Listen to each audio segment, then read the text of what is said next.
Welcome back to Lush Lawn Pro Podcast. This is number 2. My name is Samson. I'm the CEO of Lush Lawn, and this is Ken Jesso, the COO of Lush Lawn. Yeah, so we're going to continue off of last week's podcast where we talked a little bit about ourselves, Ken, and I thought it went really well.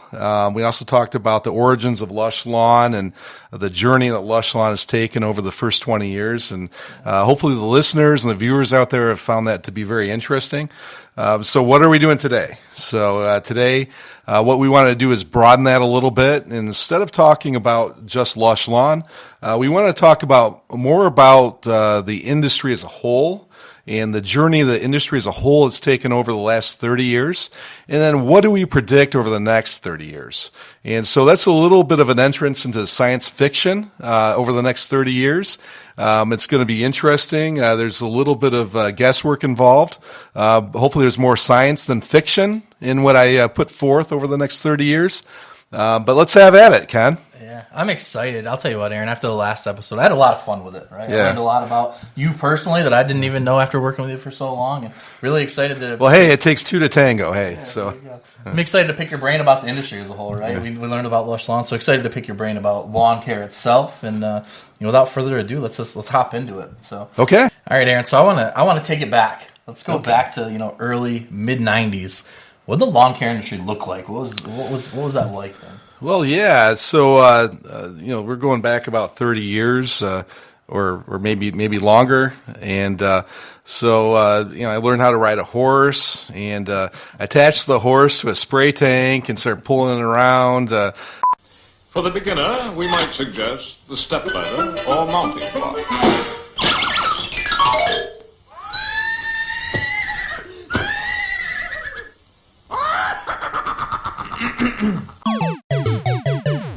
I'm just kidding. I don't go back that far, but anyways, it was a much different scenario. Way back then, we did have to do things differently, especially like acquiring customers. It was all about telemarketing. So you just go into a phone book, just look up names in a phone book, just start calling random people. And then you would get out to the home. You get out there with this thing called a measuring wheel. So the measuring wheel is something that's you'd find probably today in the Henry Ford Museum or something like that. I don't know if anybody even uses those things anymore. But yeah, you would measure a lawn. You'd go out. You'd do what's called a lawn evaluation, and you'd present that to the homeowner, and then hopefully you'd sell the customer. And that's how you make your sales. And then we went to satellites and did measurements that way. That was probably about 6 or 7 years later. And I remember when they rolled that out, I had to actually give a speech at a software conference about how awesome it was to be able to measure lawns on the phone. So because you're on the phone, you're able to pull up somebody's lawn on satellite and do the measurement. And when I would tell people on the phone that we were able to do that, they were amazed. Yeah. They couldn't believe it. Awesome. They were just knocked out by the technology, and it made it actually easier for us to make the sale too, because they thought we were really high tech. So, that's awesome. On the production side of things, you had a truck that was connected to a spray tank, and then you had a push spreader. And so I must have pushed out about 50 pounds of fertilizer, but then over the course of the day, 2,000 calories or something like that, because I had to actually push a spreader. And that was before the days of horsepower, getting attached to lawn care with the new machines that they have nowadays that make things a lot easier. So that's what lawn care looked like back then. I'll date myself a little bit more. My first business, we actually had rotary dial phones. I had calluses on my fingers from these rotary dial phones. I still actually think I have a callus. No, it's true. It's a true story. I would dial with rotary dial phones and do my telemarketing with these rotary dial phones. I developed calluses on this finger right here, my index finger, and I still think I actually have a callus from it. I'm just touching it right now, but yeah, I still think I have a callus from it. So it's an old battle scar from the Civil War. No, maybe not that far back, but anyways, that's how things were done back then. Yeah. When roughly when you start seeing that change go from where you're able to do it on the phones, from being out in the field all the time to get those measurements and make sales? Yeah, so from 1995 or so to about 2008, That's how sales were done. They were done by measuring wheel out in the field. Then from about 2008 on, it was done by satellite. So that's 2008. I'd say was the year that it started changing. Yeah, so I guess I didn't really miss that window by too much. Then I came on board here in 2012, so it wasn't that much sooner where we were still doing that. So that's why those wheels are still hanging around in the shops, right? So if anyone looking to purchase anything, just check us out on lushlawn.com, but we'll have them up there for sale. Yeah. So with that too, you talk about push spreaders, things like that. Take me back to the first piece of because the industry shifted, right? Yeah. Most people are doing ride-on equipment now. Right. It still has some applications for push equipment, but can you take me back to that first machine, what that was like and what it was, how the first piece of equipment, it's not a machine, but the first game changer on the operation side. Yeah, so let's go back to antiquity in lawn care and talk about the original machines and equipment that we used. Yeah, the push spreader. So it's a Lesco push spreader, and you probably burn about 2,000 calories a day pushing that thing up and down people's lawns. And then you'd have a spray tank in your truck, be connected to your truck, and there'd be agitation and an engine connected to it, and it would push out liquid weed control. Some people would also put fertilizer in the tank, and you put that on the lawn as well. And you'd walk and you'd spray like so. People on camera can probably see what I'm doing, but yeah, you'd go about 4 feet to each side, swaths. And you do have a little bit of overlap with what you did, and that way you covered the full lawn and got all the weeds. And the gun itself was called a Chemlon spray gun, and I think they had the IP on that. I think Chemlon had the IP on that. But it was a pretty effective gun. It's still used to this day to some extent. I think we still use it in tree care and stuff like that. But that's how it was done. Then about 2004, machines started coming out. Permagreen was the first machine that we used here at Lush Lawn, and I believe that was 2000, towards the middle or towards the end of 2004, our first year. We started using the Permagreens, and they were pretty good units. They were very good for like the first unit as far as the machine goes. It would disperse granular fertilizer, while at the same time would also disperse liquid weed control over the lawn. So it was only one pass over the lawn, and you get everything done. So, yep. Yeah, sure. Guys probably thought that was pretty awesome, right? From pushing spreaders to jumping on a machine. Well, I was the guinea pig on that. I thought it was awesome.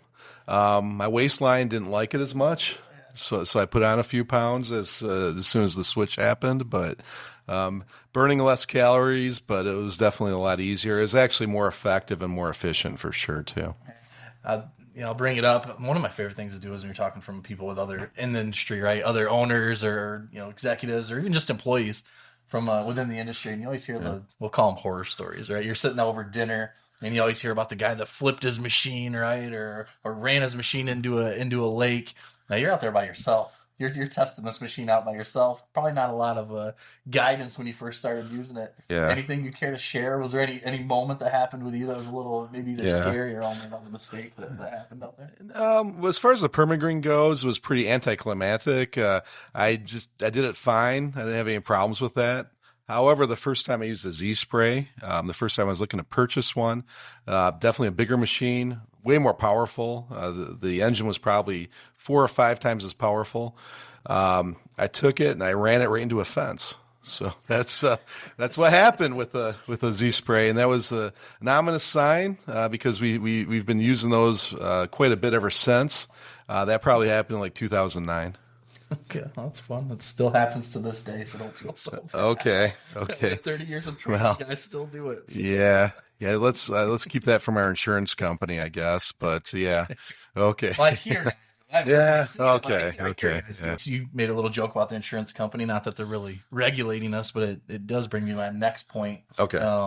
Regulations, I'm sure, have changed a lot over the last 30 years. Even here in Michigan, I mean, the department that does it was the Michigan Department of Agriculture. That's even evolved to Michigan Department of Agriculture and Rural Development. So that's went to MDARD from MDA. So even that itself and the name has changed over the last 30 years. But can you talk about that a little bit, what the regulations were like then and kind of how you've seen those evolve over time? Oh, yeah. There's definitely been more regulations over the course of the last 30 years. So I'll date myself even further back. So when people mix the weed control, there was an era back in the 80s where people would suck water out of a lake and they would mix it in the tank like right there. So that goes back quite a ways. So I don't think people like that. I mean, it was more of the Wild West back then. You go back even further than that, and these are stories that I've heard, of other operators that go back, say back even further back than that, and they would spray like mosquito control, like on the roads, dust cloud a whole neighborhood with the mosquito spray because a truck would be just misting like a whole neighborhood driving down the street. So that was how things used to be done. In Michigan, we have the Michigan Department of Agriculture. Most states have similar government bodies that regulate their states with regards to pesticides, and then you have the EPA. So the states regulate pesticide use, and the EPA regulates the pesticides themselves. You get them registered through the EPA. They'll run trials for years and make sure they're safe and stuff like that. So yeah, there's a process for doing it. It makes sense, right? So you have to have some regulations for the things that are put on the lawns, for the things that are used to kill the weeds, to kill lawn pests, and things like that. It's a matter of what kinds of ingredients we're using, and then a matter of how we put it down. So that's sort of the explanation of it. Now, how has it changed was your question, right? Yeah. So how has it changed over the years? It's gotten more stringent, for sure. If it's handled at the state level, I think it's been very effective for the most part. And environmentally friendly for the most part. I think it balances things out very well. As there's really a risk value statement with each pesticide and how it's used. And there's a chance for a lot of debate when it's handled at the state level. There's a chance to bring in a lot of experts when they're contemplating and looking at legislation. And before it's signed by the governor, it's really gone through a nice rigorous process if we're changing the legislation. So that's what's happened. Enough of the process and things like that. How has it changed in Michigan? Well, there have been some restrictions put on fertilizers, for example. So they've taken out phosphorus. Okay, so taking out phosphorus because it promotes algae growth in lakes. So so you've taken that out of the mix. However, you can still use phosphorus if you seed or if you get a soil test or something like that, and it's determined that your soil needs phosphorus for grass to grow or for other reasons, then you can use it. So that's one of the restrictions that have happened in Michigan. But by and large, it's been pretty constant in Michigan. In other states, they've outlawed certain types of pesticides. So that's that's something that's on the radar. And if we have to change the kind of pesticide we need to use to get rid of maybe grubs or something like that, then we just have to work with that. Yeah. It's just being environmentally conscious, right, and being stewards of the industry, making sure we're applying things correctly. And doing what's needed out there. I'm sure there's been some products in the past, I don't know if you can think of, that maybe had some ill effects. One comes to mind, I can't think of the name of it, for trees, for example. I think there was a product that had some issues there. So constantly looking at these products, evaluating them, and changing when needed, and making sure you're responsible with that. So. Yeah, well, I mean, and I'm not real familiar with the science behind some of these products, but like DDT was taken off the market for insects and mosquitoes. Durazban is another product that was taken off the market. There was a particular product that was used. It was incredible weed control. It was just incredible. So it came out in I'm going to say 2009. And I'm not going to, I guess I won't name what that was. I don't know if it's okay if I name what it was, but it came from DuPont anyways. And it was put out there.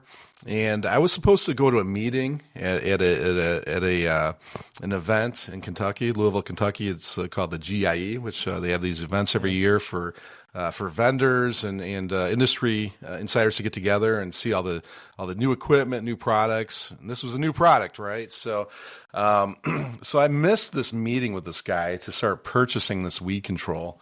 That was this supersonic weed control. Okay, let's call it that. We'll call it the supersonic weed control. And it was it killed any weed it touched. It left grass alone. And a lot of my friends in the industry decided to switch over to it. Okay. About 6 months into it, people started realizing that their pine trees were dying. So this particular product was killing all the weeds, was great for grass. The grass was fine, but killing pine trees, all sorts of pine trees. And so there was an enormous lawsuit over this product. And people went after the lawn care companies. Mostly they went after DuPont. Lots of my friends lost customers. It was a black eye in the industry. And that was not a good experience for a lot of people. I was thankful that I missed that appointment, though. So at the end of the day, I missed the appointment, and there's somebody up there looking out for me, I think. And I missed the appointment, and it helped out Lush Lawn, but it was a black eye in the industry. Yeah, a little silver lining for appointments missed, I guess, there for one time. Yeah. With that, though, you had, you mentioned, you said the Wild West, right, back in the day. I'm sure with the, I don't want to, freedom's not the right word, but maybe with some more relaxed protocols, maybe early 90s. What were the customers' expectations like, right? Because you were probably able to really make lawns green and weed-free and do that in such a way that wasn't as regulated. What were the expectations like in the 90s? Well, I wouldn't say that, actually. So it was it's sort of a mixture, right? So you got the regulations on the one hand, but the technology wasn't there either. Neither were the techniques. And I would say back then too, people, the products weren't there, the mixing wasn't there, the experience wasn't there, and the regulations sometimes they help you. Sometimes it depends on how they are, but sometimes they help the industry because the product labels, for example, that the EPA puts on the products, it tells you what the parameters are for mixing different products to kill certain pests or to eradicate certain weeds. Those things are pretty helpful. I'm a member, just so everybody knows, I'm a member of the NALP. It's the National Association of Landscape Professionals, and I'm personally on the Government Affairs Committee. And, they've done a lot of really good things working together with the EPA. So for example, the EPA needs to see the perspective, from the lawn care side of things, right? So they've actually invited people from the EPA out to lawns that we'll do applications on in the DC area, for example, where the EPA is headquartered, and they'll actually get to watch us do our work, and we show them. And they're impressed, and they take that into their calculations, into their thought process of how they're going to regulate pesticides and things like that. So, there's a lot to be said for a good relationship between industry and regulators. Yeah, that's a good point. So the regulations, technology have actually enhanced our ability to do the job, right? Not really restrict it, but really push it forward, you'd say? If it's the right kind of partnership between the industry and regulators, I think it's a win-win for everybody. And it's not just a win-win for customers, for the industry, but also for the environment, too. Yeah. It's a win-win for all involved. When everybody's working together to balance things out the right way, it does a great thing. And in our industry, sometimes we don't get enough credit within our industry. I mean, we do great things within our industry. We prevent soil erosion. The oxygen that comes in the air, it comes from what? Plants, right? Yeah. So plants like grass and trees and things like that. Who are the stewards of those things? People in the lawn care industry are stewards of those things. So we need to get more credit for the things that we do for the environment as an industry. And part of that is working together with regulators. Absolutely. Yeah. Yeah, so I kind of want to shift gears a little bit, kind of go into the future for the next 30 years, right? So shift a little bit on the history. Yeah. I'll keep it in the same vein, just with customer expectations. But do you think that there's been any change between like aesthetic qualities and sustainability? Have you think there's been a shift in the customer's thoughts there? All right, so I have to get my mind ready to shift to this new thing here, right? All right, so we're moving away from record keeping and historical data and stuff like that. Now we're moving into science fiction, right?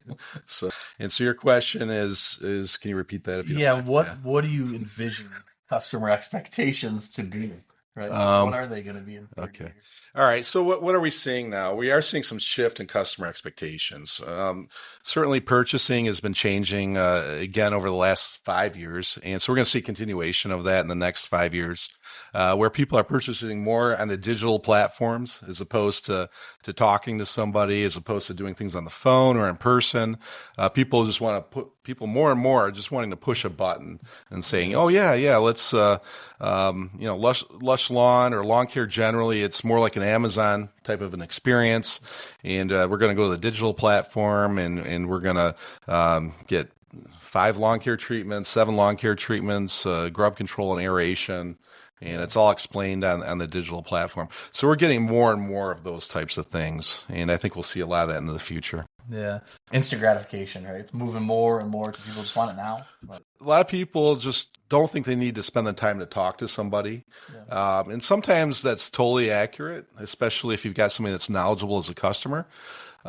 Still, there are situations where you might want to talk to somebody, but more and more it's, with artificial intelligence, being able to answer questions, and we are adapting as a company as well. We're starting to use online chat bots and things like that have these artificial intelligence capabilities that can grab data from our website to answer questions, that can grab data from PDFs to answer questions for customers.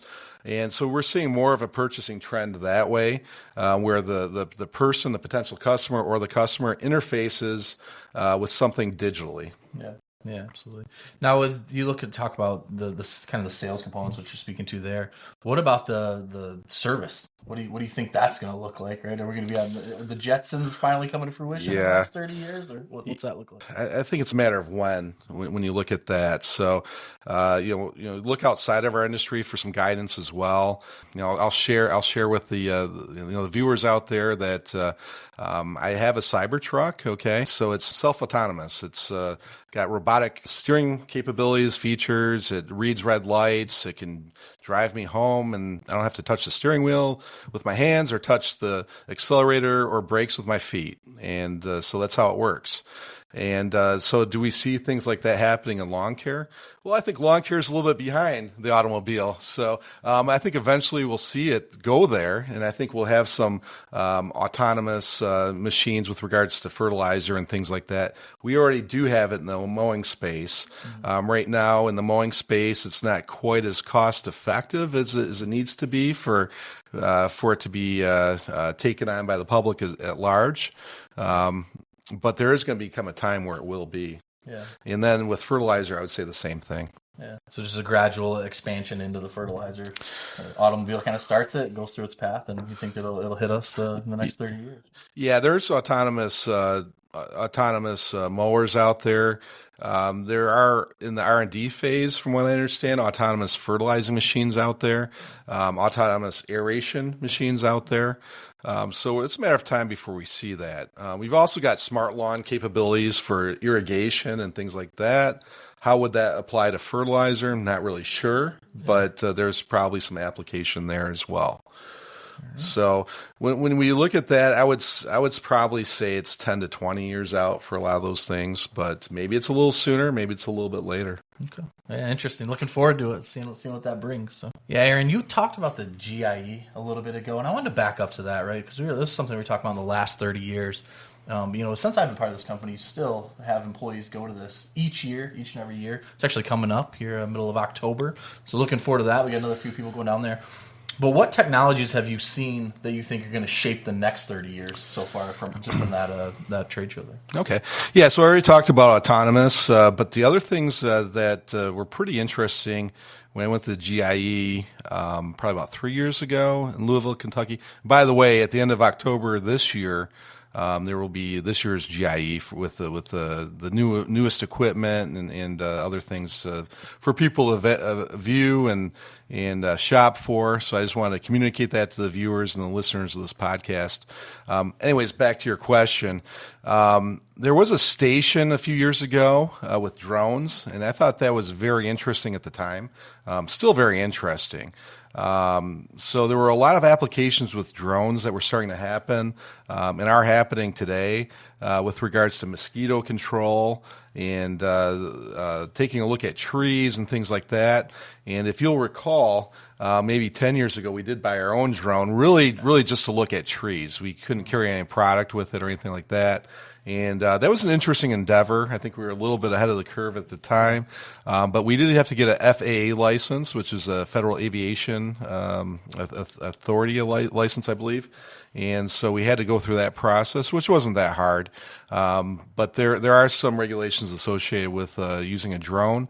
But we were able to use that to look at the tops of trees and make evaluations on trees. I think we've saved a few trees in doing that. And since then, now we have drones that can carry product.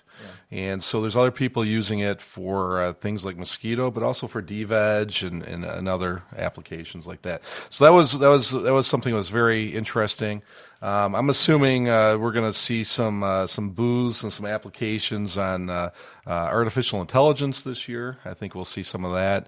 We're seeing a lot more of that with our software, with our phone systems, things like that. We're also seeing a lot of integrations between different pieces of software, which I think is super important. We use HubSpot, which is a very effective software for getting new customers, and HubSpot is extremely friendly with integrations and APIs. They share them very, very easily with you. Tap into other softwares and have a real effective unit. It's called HubSpot, so a hub of software to work from, and it's excellent. Yeah, the ability to get more and more softwares to work with that it truly has been a game changer for us. Yeah, it streamlines our processes, makes us more efficient. It's really, really helpful. And even since then, since we've started using that drone to look at trees, we've done it for some training applications and things too. Even that technology has already started advancing. I just seen last year they actually have thermogenics now that will take a look at the trees and can diagnose diseases with heat waves through it. So I thought it's pretty wild. Well, I'll throw this back on you because that's the first time I've heard that word. Thermogenics. What is that? Yeah, well, it's just using heat mapping. Hopefully that is the right word. Heat mapping, okay. Yeah, so it's just using just some heats from the trees and actually can have diseases from that. So, okay. Yeah, hopefully thermogenics is the right one. Listeners will correct me on that if it's not. So pretty interesting, though, just the way it's advancing and where that's going. Wow, I just learned something. That's cool. Thanks. I appreciate it. All right. How about what's your take on the threats you see coming to the industry in the next 30 years? I mean, the technology, if we're not adapting to the technology, I think that is a threat. So as an industry, we need to embrace certain technologies and apply them and use them the correct ways. So that I would say is one of them. One of the threats I look at that's kind of flies under the radar a little bit, but it just has me just a little bit concerned, and it's home ownership, population demographics with regards to lack of population growth over a long period of time. So I have some concern about that. Is the population going to grow enough over the next 30 years? Are enough people going to own homes over the next 30 years? I think that's a dynamic that really needs to be looked at. It's outside of our industry control. Obviously it is. But it's just something that concerns me a little bit.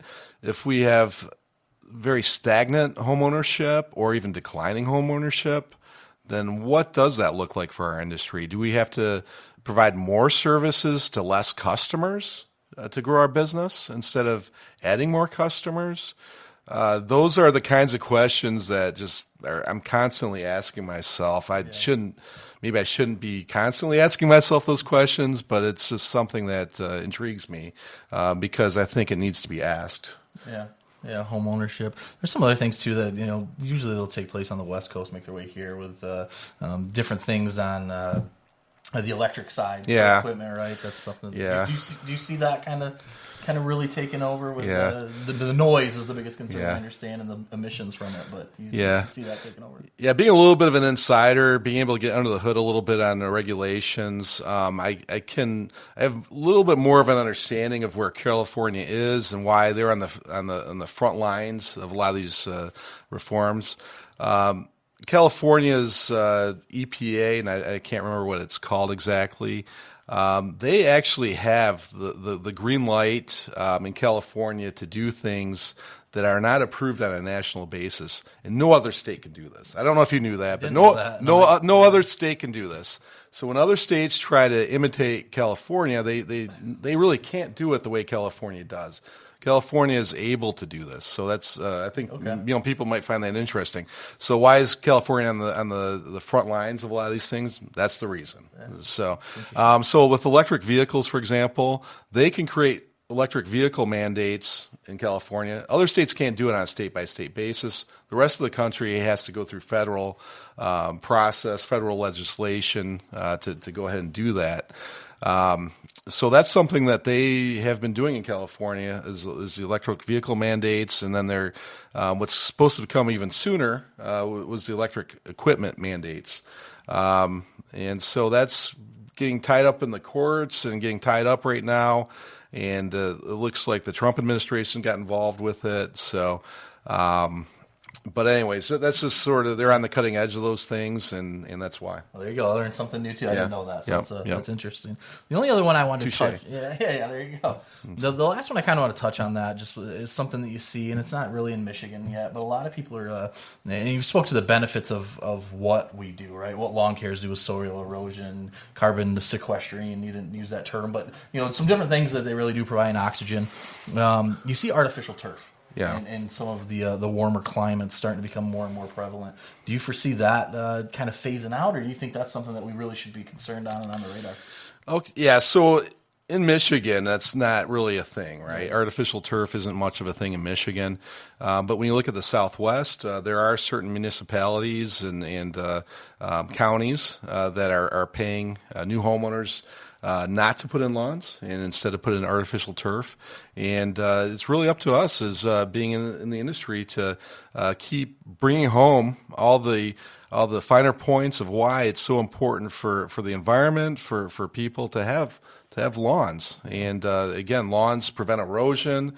They regulate the temperature. They help with climate control. It exudes oxygen that we breathe. It reduces noise pollution. There's even been studies that people with nicely manicured lawns in communities, there's a reduction in crime when that happens. There was a study in Flint, for example, and I can't remember the university that put together that study. So nice lawns are important. Yeah. So we need to keep letting people know how important it is to have a nice lawn.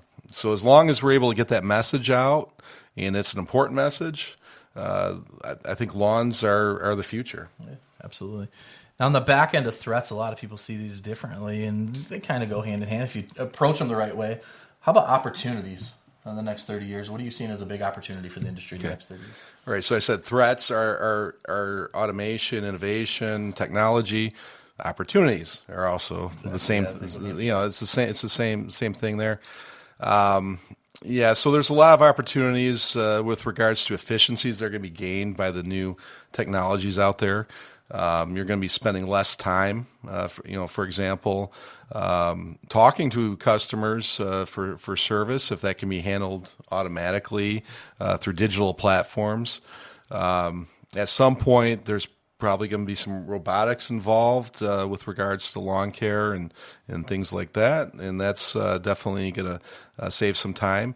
A lawn tech at maybe 20, 30 years into the future is going to be sitting behind a desk, looking at a computer screen, watching 2 or 3 different machines over 2 or 3 different lawns at a time, and just kind of monitoring those. I'm not really sure if that's exactly how it's going to look. Yeah. Maybe that's how it looks.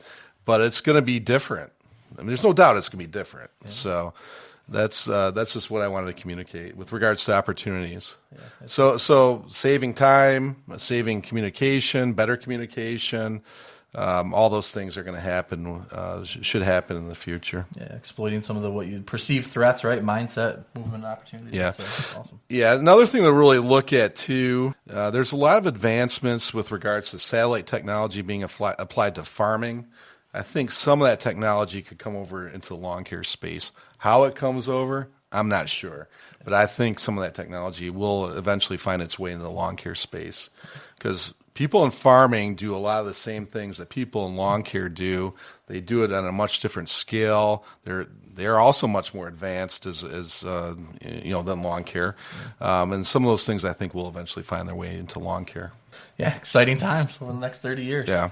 How are you planning for it? How are you planning for the next 30 years there? And how do you do that? I've really need to do a better job with it to start with. I've got pretty good 5-year plans. I've just expanded to a 10-year plan. Now I'm expanding even further to a 15-year plan. But yeah, so what I'm starting to do is I'm forecasting a bit into the future to determine how things look or should look, and then working my way backwards. How do you get there? So that's some of what I'm doing. I also really do like, I'll probably be paraphrasing a bit here, but Steve Jobs' approach to the way he would design things for Apple Computer. And he would say to himself, this is how things ought to be, and how do we get there? So he would use his imagination, imagine how things ought to be. Customers, his future customers for his products, had no idea that they really wanted an iPhone, for example, but he visualized that iPhone, and then he moved backwards as to creating it. And then once it got out there, people, of course, loved it, realized they couldn't live without it. I'm looking at people in this room, and 2 of them have an iPhone out right now. So it's amazing what Steve Jobs did. But why can't that approach be brought to lawn care? It can be. It should be. It's going to be.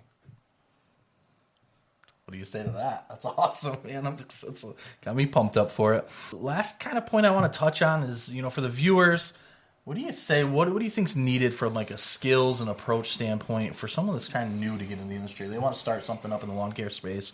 What kind of skills will they need to do that with today's ever changing and evolving technologies and other things that are out there? This is counterintuitive, and it's not. This probably isn't popular right now, but I do think some degree of liberal arts education is actually good because it grounds you in logic and reason, and things are changing all the time.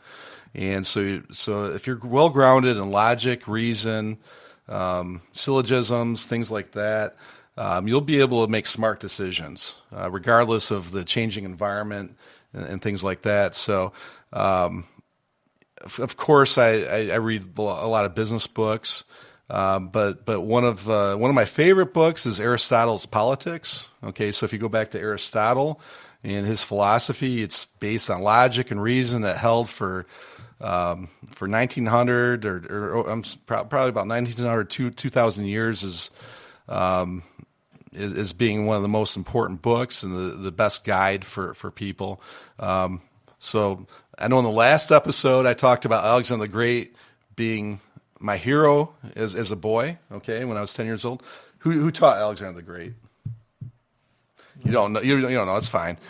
Aristotle. So Aristotle taught Alexander the Great. So if I want to be a little bit like just a tiny bit like that, then I'll go back to Aristotle and learn from Aristotle. Okay. And the great thing about reading Aristotle, when you read him, you feel like you're having a one-way conversation with them, or at least getting a lecture from him, I should say. Yeah. Yes, and it's just very, very good. I get a lot out of it. And so I've taken his wisdom, his logic, his reasoning, and I have applied it in business. Okay, and I could demonstrate more of how I've done that. But it's interesting that I take something from 2,000 years ago and use that to apply to future concepts, right? Yeah. So that's. It's hard to explain, but hopefully I've explained it well enough. Yeah, good luck, viewers. So Aristotle, you want to get into the industry, rewatch us about 12 times and digest that real fast. Yeah. We're getting close kind of to the end of this episode, Aaron, and you talked about being a member of NALP, and I really want to make sure we gave a little bit more of what that is. If you could just tell the viewers, what is NALP and the advantages and things there? Yeah, so NALP is the National Association of Landscape Professionals, and a very effective organization. It's a national organization. They're primarily involved with the regulations of pesticides and also with H-2B labor. So that's what they are.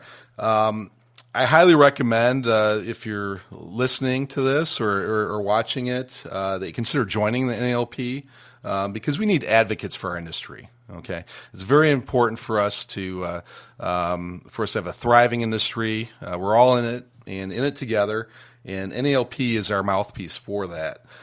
So I'd recommend going to the website National Association of Landscape Professionals.org and just take a look at it and consider joining it. It's for a small fee. You can join the organization. There's a lot of other benefits to joining the organization as well, such as different workshops that they have and learning seminars that they have. And in fact, in early November, I believe it's November 2nd through 5th, they have an event called Elevate, which is going to be in Phoenix, Arizona this year. I'm going to be there for sure. So if you want to see me there, get your book your travel and go there. But it's a very good event where you learn a lot and you get to tie into the industry and see how they advocate for our industry. Yeah, awesome. Well, I think that's just about all the time we had for today. Really enjoyed your time, Aaron, today, and sharing the history. I'll have to dust off the history books, check out Aristotle and some others pretty soon. But and then looking really forward to the next. Well, years. you've got to read it in ancient Greek though. So you've got to learn the Greek letters. Got to learn all these letters: alpha, beta, gamma. Got to learn all that stuff. So I'll keep you guys posted on all that good stuff. Okay. All right. Well, until next time, let's make it a great day. All right.